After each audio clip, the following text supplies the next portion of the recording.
Excellent. So I think we've already gone live.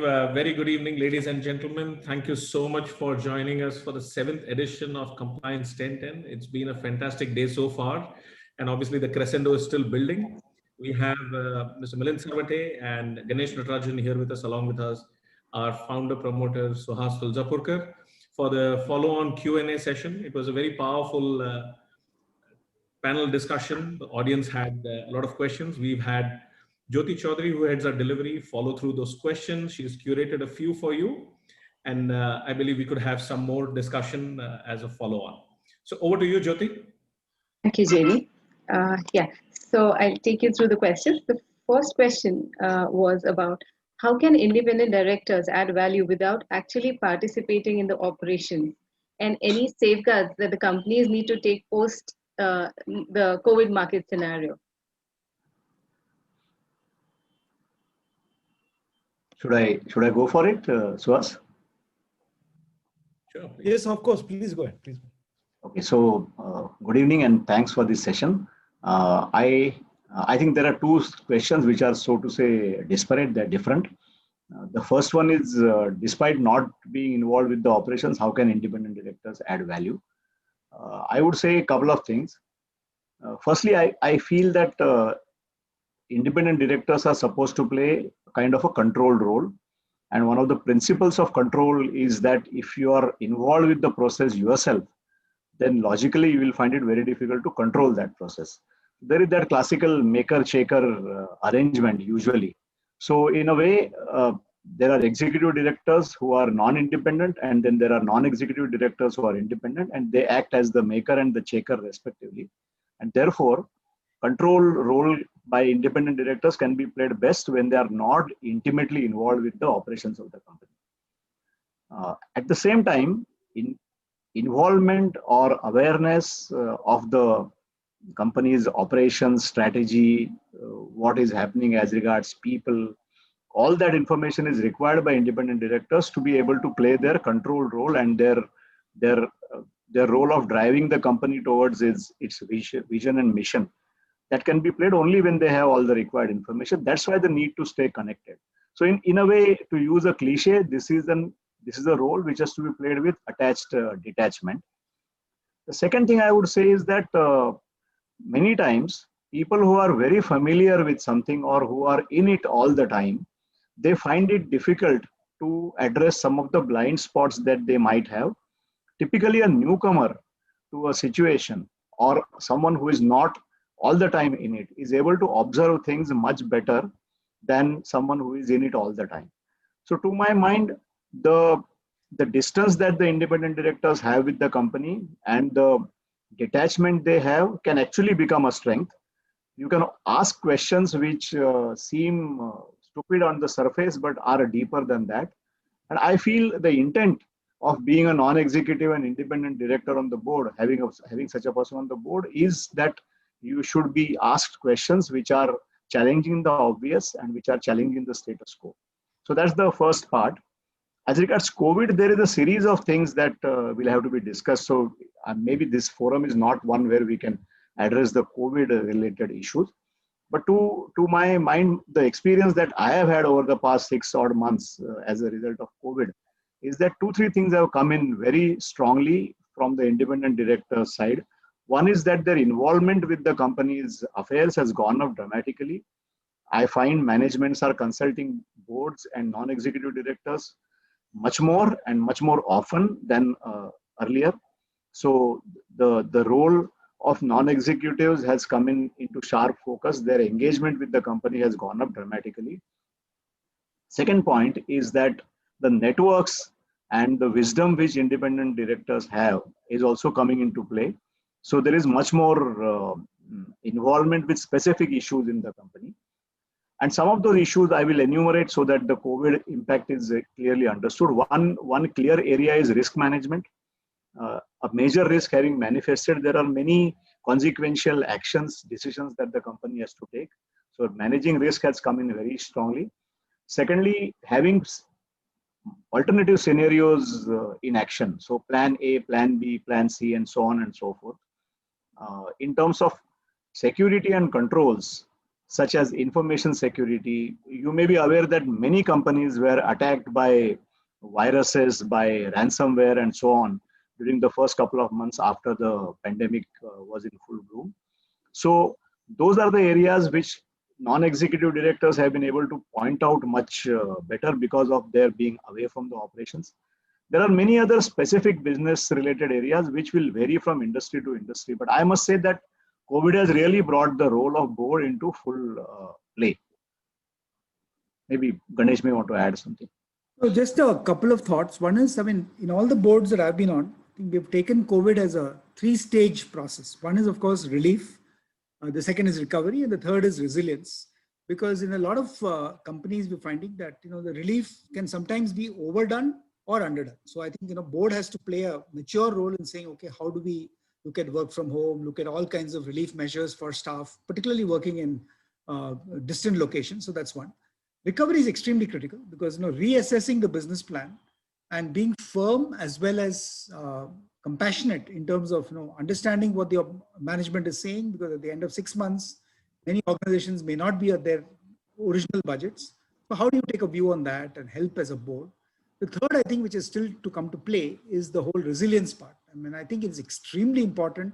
And I think, Milind, you said it absolutely right. Managing risks, not only for the past, but for the future, and saying what is our lessons learned? What can management do to ensure that in future, there's absolutely no ripple caused by, I mean, obviously you can't predict every pandemic, but making sure that we are as disaster proof as possible. I think all those three are important.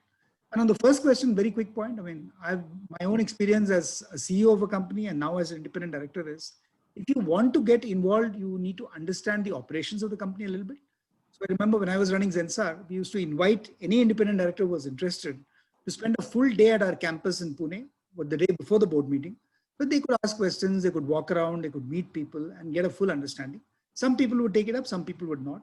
But typically we found that people who understood the operations tended to be much more engaged, much more intelligent, and even brought their lateral experience to bear in commenting on our operations. So I think it's a responsibility and a prerogative of the independent director to decide. I mean, as Milind rightly said, the detached attachment is very, very important. You need to draw a line of getting involved in management. At the same time, you shouldn't be just showing up for the quarterly board meeting. So I think that's really where you have to take a call.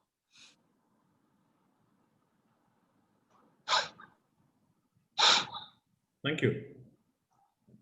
Jyoti? Yeah, should I move on to the next one? The next one is about what do you do if you are not sure about a decision at that moment, but others are convinced that it is right, even when it is not? I think in the panel, either Milind or Mr. Modgan did mention that there is no need to have the hubris that if you feel something is right, it has to be right. There is a collective wisdom of the board. There are other independent directors. There's probably the chairperson, the management team, executive directors. So I think it's important to keep an open mind. And if you're the only person who has a contrarian opinion, I mean, either you have to be a genius or you really know something which others don't. So I think it's good to count to 10, take a deep breath and say, look, why is it that I'm out on a limb on this? And maybe ask yourself the question saying that, look, do I need to do more research or do I go along with the flow? So there's no simple answer to this. I mean, I'm sure Milind in his much larger experience maybe can comment on this. I totally agree with what Ganesh mentioned, because sometimes you have to respect the majority of other people, and sometimes if you are really strong-willed and strong believer in what you are thinking, you can say that I'm in a majority of one, as they say. But in any case, you need to have the courage of conviction to argue out your point, not become a problem to the board by being a dissenter, a compulsive dissenter.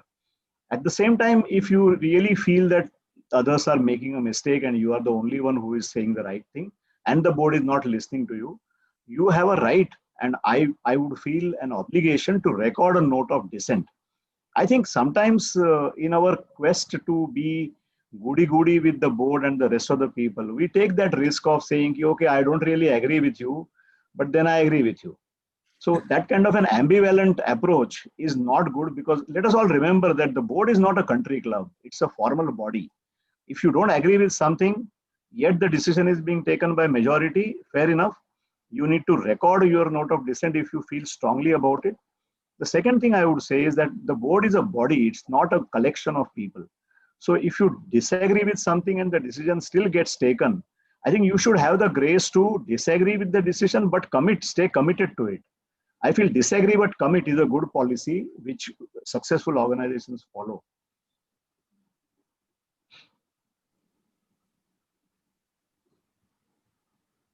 Thank you. I think, if I may, I have a corollary question. Sometimes these disagreements, do they need to be debated out, or we need to kind of close them up in a time-bound fashion? Can we always have an option of thinking about a hybrid solution? How often have you come across such opportunities where you had to agree to disagree, take a pause, come back, and then have a hybrid solution? I feel that the role of the chairman is very important in such situations. Usually, the chairman spots anybody who is dissenting, and then there are ways of syndicating, finding the right approach. Much depends on how urgent the decision is. Many times in life, you don't get all the luxury of time, and in those cases, we have to go ahead with some majority and then figure out how to deal with the dissent. But where you have time, good boards will defer that decision to a subsequent date, fix a time limit for that, obviously, not defer it indefinitely. They will figure out what is to be done with the dissent. It also depends on the track record of the dissenter. There are people who are permanent leaders of opposition. Whatever the management says, they will say the opposite thing. Now, dissent coming from such people may not have the credibility which somebody who is affectionate towards the company's cause and mission and rarely throws a tantrum. If that person is disagreeing, I'm sure a responsible chairman will take him or her aside and figure out what is happening under the apparent scene of disagreement. But it's a test of the board. You are right, Jaideep, that it's a test of the board. Such situations, they can't be scripted. They come all of a sudden. And I think that's what life is made about. Now, what are the moments of truth which an individual or the board, how do they deal with those? Ganesh? No, yeah, absolutely. I mean, there's no further to add to that, except I mean, I've seen in situations, particularly in the last 6 months, with so much of uncertainty, where there is a point of view which kind of will come in the way of maybe a budget finalization, a decision to be taken. And I think it's the wisdom of whoever is chairing that discussion, particularly the chairman, to say that, look, if there is something which is significant, maybe asking management to go back, come back with more data, or come back with a modified view of the solution. I think that's very important, because if steamrolled through the board and it just leaves a sense of disagreement. And I've seen that mature boards will certainly give some time, and as Milind rightly said, within a stipulated time period to come back. And which is also the point I think you made earlier, Milind, that today boards are meeting more frequently, whether physically or on Zoom or whatever, but they are ensuring that there is more opportunity to talk about things, support the management, challenge the management. And I think it's becoming a very healthy situation of a very strong partnership and yet a strong kind of sense of maker checker between management and board. Jaideep, I would just add one more point is that typically good boards, they also engage before the board meeting, and managements which are smart and pragmatic, they actually syndicate an issue, they socialize the issue well before the board meeting. It's only in movies that you see that a decision is dramatically presented to the board and the board has to take a decision on the spot. ऐसा नहीं होता है. Typically, a tricky decision is socialized with the board. There is a lot of material sent in advance. Because if you are a good independent director, the management at some level is afraid of your dissent. Let us keep that in mind also. So it's a very hypothetical situation that a decision suddenly comes up at the board and is dissented upon. Thank you. Yeah. Of course, sir. No, Milind, what Mrs. Subbulakshmi Panse said also is very true. I was just kind of doing evaluation of performance of board of directors in a company. And I think one of the criteria that we have in the software and what we do there is that are the dissents being recorded? Are the dissents being recorded at the board on some of the issues? Are the discussions being recorded on some of the issues? And I think this is a very large board, and it's very prominent company. And actually they said that here are the minutes for years together. We've never recorded dissent. Now that may be good, that may be bad or ugly practice, that's different, but that's a trade company has been following. Although what you rightly said is that, in those circumstances, send an email if you don't agree with something, keep it on the record somewhere so that it will come in handy at a later date. But not all independent directors are able to do that. In that scenario, it became very difficult for me even to look at one of the criteria of evaluation of the directors in terms of saying, have you discussed things in 360-degree perspective as far as possible? Or have you looked at all the angles, including the risk, while taking the decisions? That was not available because none of the minutes would even talk about discussions there. There were no board notings on any atom, but a very well-run company with a phenomenal track record. But how do you change this practice? I'm trying to push them to say that, please, it may not be right for you to continue this trade practice, but this is probably 80-year-old company, 80-plus-year-old company. How do you make them to change the practice? And I think by and large, we are realizing the how part of the theory is becoming very, very difficult. Not what part of the theory of independent directors, thanks to Companies Act 2013 LODR. I think what part is becoming clearer. How part is becoming very difficult. Milind? I think they can, one of the thoughts which comes to my mind is that they can provide some kind of a intermediate storage of dissent. See, people are wary of recording dissent in the minutes. There are reasons for that, because some of the industries are very heavily regulated. For example, the financial services, the BFSI industry is heavily regulated by RBI. And RBI auditors are upon the company all the time. And they spot something little odd in the minutes, they are likely to come back to the company. So to ensure that dissent is taken on record, and not necessarily in the minutes, but taken on record somewhere, they can open another quarantine like a bulletin board or a discussion forum where people should be free to express. I would say two things which are sort of contradictory. One is that it depends upon what is the camaraderie and the trust and openness in the board amongst the people. That's one. Second point is that whatever you may say, the law is very clear that minutes are conclusive evidence of the meeting. So you can't say that the minutes don't show dissent, but I had actually dissented. That is not acceptable to the law.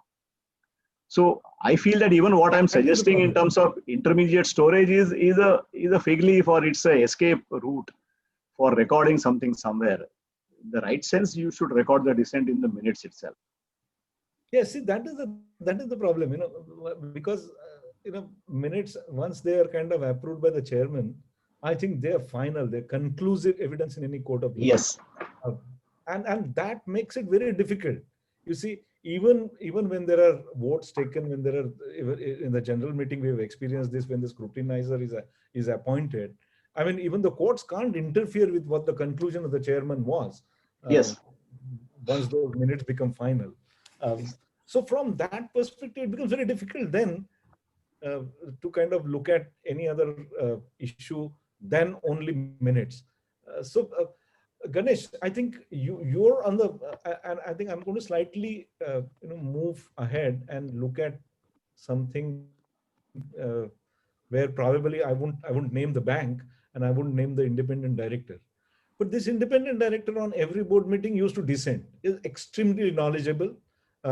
He understood the BFSI sector very well. He was one of the doyens in the academic as well as in the industry, with tremendous experience. And he realized that in the large bank that he was shareholder nominee. So it was not independent director in that sense, but he was shareholder nominee. And he would make sure that on every issue, almost every issue, he would force them to record the dissent.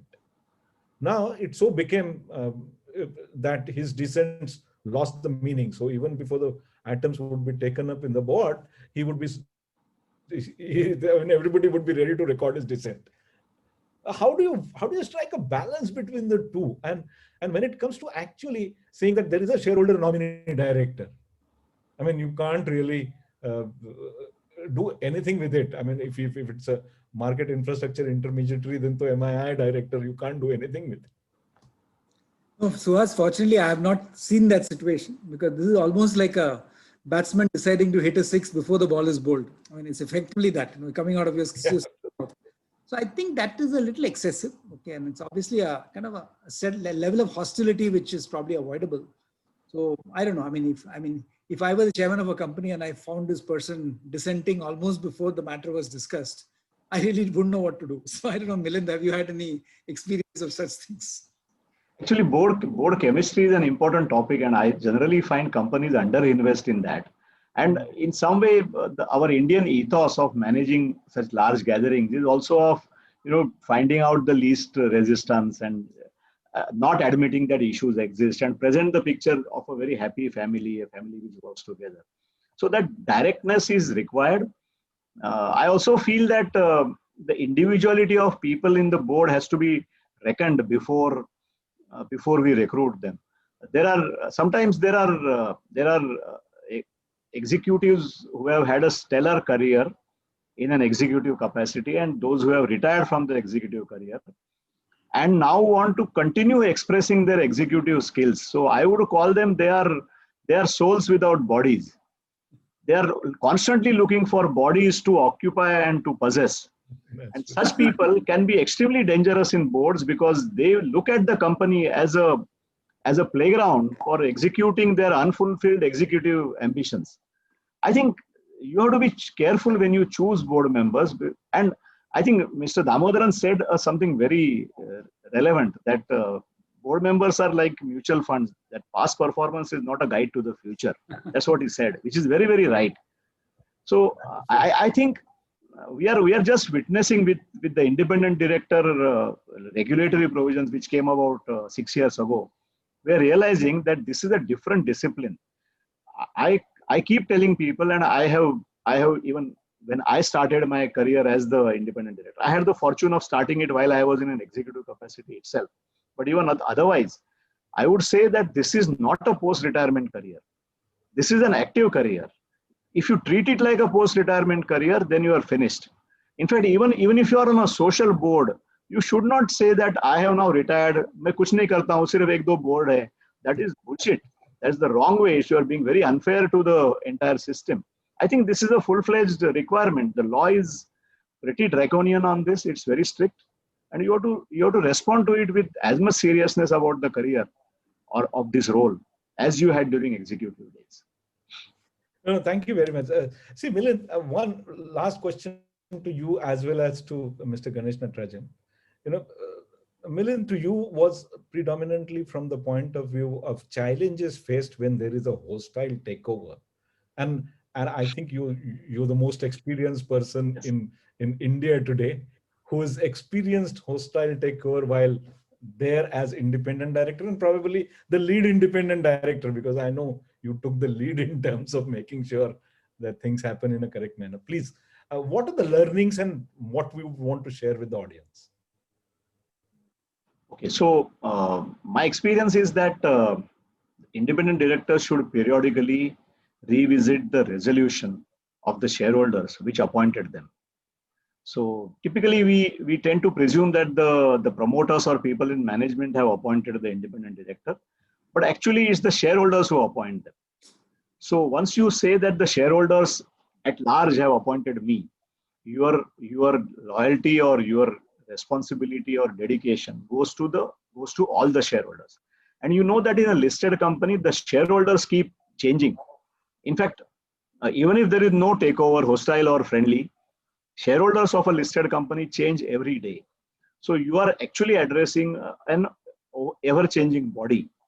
But there are people in management and there are people who are wanting to take over that management. I feel the first point which I realized, and that is what, in fact, all the independent directors at that time on that company's board they realized that we must protect shareholder value at large. And therefore, one of the key issues was that how does this entire saga affect the business of the company? Because it impacts the reputation of the company, it impacts talent attraction, it impacts maybe raising of funds, it impacts new customers, it impacts old customers.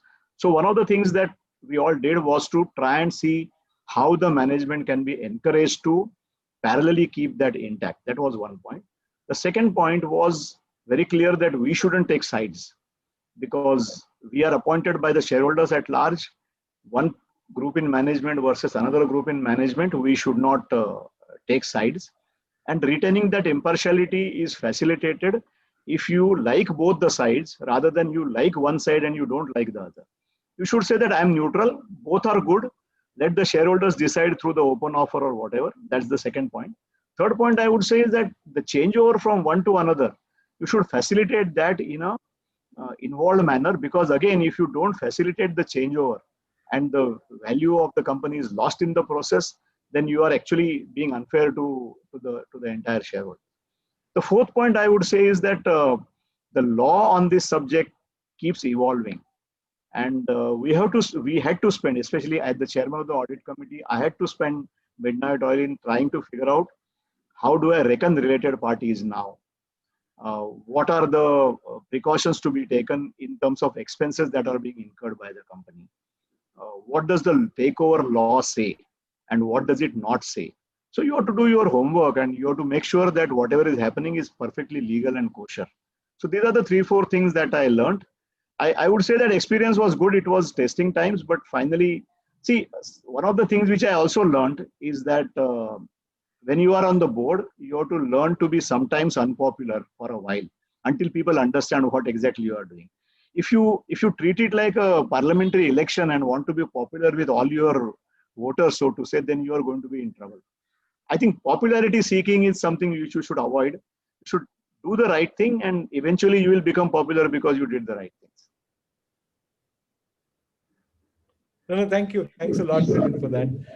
Mr. Ganesh Natarajan, I think I'm going to pose a slightly reversed scenario to you. You see, today, State Bank of India is being looked after as everybody looks at State Bank of India, so to speak, for bailing out various other small little banks undertaking M&A kind of activities. I mean, SBI was the one who virtually bailed out Yes Bank.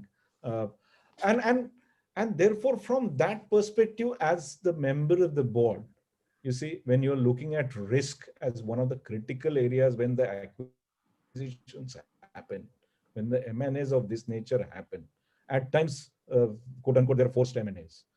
You see, how do you reconcile all these aspects, and how do you kind of do the tightrope walking trick? See, I don't think it's as complex as you make it sound to us, for the simple reason that, given the extent of engagement that many of us have, there is a very active executive committee that meets weekly. I mean, it looks at all proposals. There's a monthly or sometimes more often actual board meeting, central board meeting. Then you have risk committees, you have audit committees, you have fraud committees. There's so many things. So I think there is complete transparency on the decisions both before they occur and of course the outcomes after they occur. So I think, I have not seen, at least in the last 3 months that I've been on the board, and for that matter, even in the last 3 years I've been on other boards, being railroaded into doing anything. And I think, given the fact that there are a number of independent directors, 4 of us are elected by shareholders, I think we very much understand the conscience role that we have to play. So I've not seen any conflict or any tightrope walking, as you said. And if it's a reasonable decision, I found that everybody discusses it adequately. I mean, there is no limitation on, okay, this one has to be decided in 10 minutes. In some cases, it might get deferred to the next meeting. And since we meet often enough, which I think is a big advantage and not something I've been used to, I think it gives you a chance to maybe push it back by a week, push it back by 2 weeks, get more data. So I think overall, I don't see it as a very big challenge. And I think there's obviously a lot of reading to be done. And as Milind rightly said, you need to be well prepared, because you can't be on a board like State Bank or any other large board for that matter and just be there to coast through it. You really have to prepare, you have to participate, you have to engage, you have to collaborate with others, especially other independent directors. And I think everything we've discussed both in the panel and in this half an hour, I think is very important if you have to be successful. And if the company whose board you're on has to be successful. So, Ganesh, I had a question for you, and maybe Milind could also chime in. Ganesh, I know you take your social quotient as important as your for-profit quotient. What are the differences you notice in the role as a board of director in your not-for-profit organizations and your for-profit organizations? Are there any similarities or differences that you want to draw out? No, I think I mentioned it on the panel also. I mean, when you're on the board of a large organization, there's a lot of formality. There is a lot of maturity that is there. When you're on an entrepreneur's board, for instance, I mean, the entrepreneur ideally would like you to say yes to everything, or even if he changes his mind every month. So that's something that you have to think about. Social, I find, is very similar, especially large social. I mean, I'm on the board of Social Venture Partners, Educate Girls, which is probably one of the most outstanding social organizations in this country. And those are run as professionally and as capably. Like Social Venture Partners International is a Seattle board, and we have 24 board directors. And thanks to Zoom, nowadays, all 24 attend the board meetings every 6 weeks. And it's a tremendous operation. So I wouldn't have too much of difference there. Obviously, if you're in a small entity, whether it's for-profit, not-for-profit, social, entrepreneurial, then you have to be a little more watchful, because I mean, decisions may go in different directions based on which side of the bed the entrepreneur woke up in the morning. So those you have to be more careful about. Otherwise, to answer your question, between social and large corporate boards, I don't see too much of a difference if they are managed professionally. Thank you. Milind, any views on this? I feel that for people like Ganesh, who has been such a successful corporate executive and entrepreneur, I think the challenge is also in bringing the business knowledge, expertise, etc., onto the social setting. What I find is that the social organizations, the passion quotient is high, the business acumen is low, and you will immediately object saying that they are not supposed to be in business. But the fact is that social activities are also business of a kind, excepting that the profit is measured in terms of social impact and not in terms of rupees and paise. So if this wisdom is somehow inculcated in the social areas, the social organizations, I think the boards can be managed very similar to a business board as far as the not-for-profit organizations are concerned.